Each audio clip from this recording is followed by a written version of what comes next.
Hi, I'm Danny Glover, and I'm a big supporter of The Real News. I watch The Real News every day because it's our station. It belongs to us.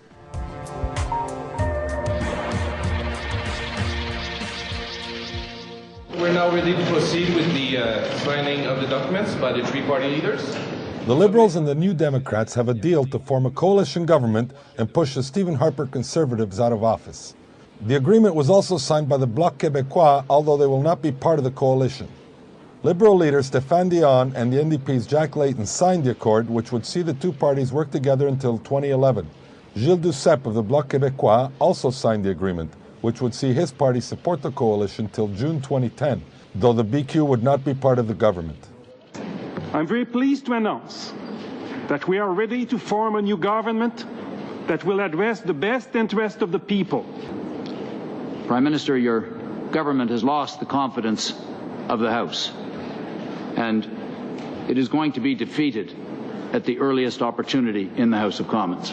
The move comes after Finance Minister Jim Flaherty tabled an economic and fiscal update last week that did not include a stimulus package to battle the recession that has gripped the Canadian and global economies. In the package was a plan to end government funding of political parties implemented by the Chrétien government to stop politicians from being beholden to corporations that give them money, a decision to take away the right to strike for public service unions, a move to cut financing for litigation and pay equity hearings, and selling off of government assets. The opposition quickly jumped on Harper and Flaherty's austerity and belt-tightening proposals and laissez-faire attitude at a time when nations around the world are pumping money into their economies to boost consumer confidence. They threatened to bring down the government. Fearing they'd made a blunder, Flaherty removed the abolition of party funding and backed off from taking away the right to strike for public workers from the bill. The Prime Minister also postponed the vote on the bill by a week to December the 8th. In the meantime, the opposition got together to discuss a coalition and spent all weekend working on a deal. They have informed Governor-General Michaël Jean that they have enough votes to form a government. Involved in the negotiations were former Prime Minister Jean Chrétien and former NDP leader Ed Broadbent. The Conservatives have attacked the idea of a coalition, saying it was unconstitutional and calling it a coup. They went as far as recording a conference call by the NDP caucus, trying to say that this was not about the economy but a power grab. The Bloc Québécois and NDP responded by reminding Harper that he had asked for a similar agreement in 2005 when he tried to topple then Prime Minister Paul Martin's minority government. The deal by the Liberals and the New Democrats would see a 24-member cabinet, with the Liberals getting 18 ministers and the NDP getting 6, as well as 6 parliamentary secretaries. This would be historic because the New Democrats have never formed or been part of the federal government in Canada.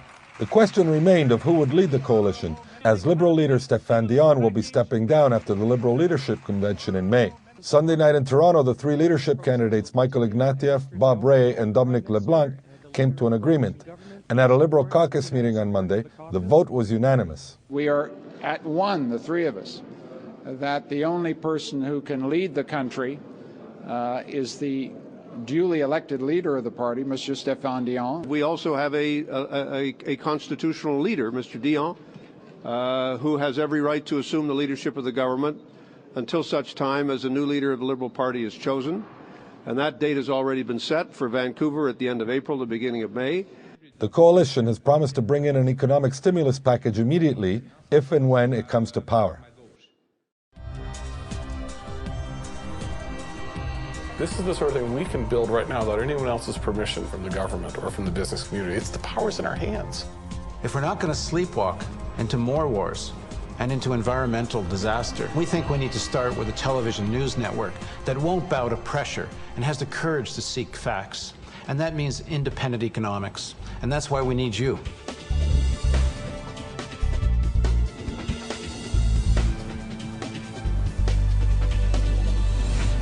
Real hope means facing a complex reality. Your tax-deductible donation makes it possible. Please contribute. Visit therealnews.com.